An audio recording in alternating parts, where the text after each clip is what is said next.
Kryeministri shqiptar Edi Rama zhvilloi një vizitë zyrtare treditore në Izrael, ku u prit nga homologu i tij, Benjamin Netanyahu. Vizita zyrtare e kryeministrit Edi Rama në Izrael u fokusua në forcimin e marrëdhënieve mes dy vendeve dhe në promovimin e bashkëpunimit ekonomik dhe turistik. Në pritjen e zhvilluar nga kryeministri izraelit Benjamin Netanyahu, u zhvillua një takim kok më kok, ku u diskutuan mbi marrëdhënie dypalshe dhe mundësitë e reja për investime dhe turizëm. Netanyahu vlerësoi thellësisht rolin e Shqipërisë gjatë periudhës më të errët të historisë, duke përmendur mbrojtjen e hebrejve gjatë Holokaustit. Kryeministri Edi Rama është një mik i madh i Izraelit dhe popullit hebre, po kështu mund të themi dhe një mik i madh i imi. Ai përfaqëson shpirtin e vërtetë të Shqipërisë. Njerëzit duhet të njohin rolin që luajti Shqipëria në ditët më të errëta të njerëzimit, ju qëndruat në krahët e Izraelit kur u sulmuan prej barbarëve.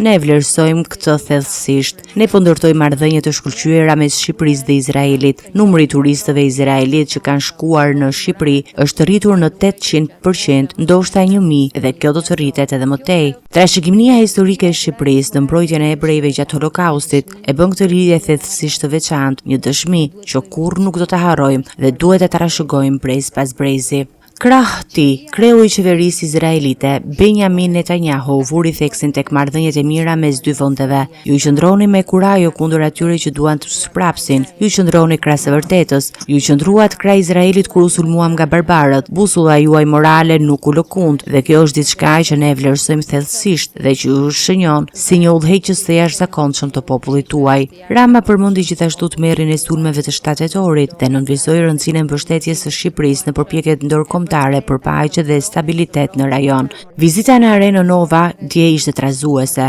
Pata një ndjesi lehtësimi moral kundrejt shpirtrave të tij, vend të dhimbshëm, duke e ditur që silam kurrë në balë, qëndruam krah pengjeve, të cilët kanë si dhimbje jo vetëm për izraelitët, por edhe për motrat dhe vëllezërit tanë palestinez. Diçka e paparë dhe e padëgjuar në historinë e barbarive. Shqipëria është e nderuar që bëhet pjesë e bordit të paqes dhe e shok të ftesë, jo vetëm si një njohje, por edhe përgjegjësi morale, që do t'i mbështesim përpjekjet për fshi planin e paqes të Trumpit dhe do të ruajmë rolin ton brenda forcës ndërkombëtare për stabilizimin e Gazës.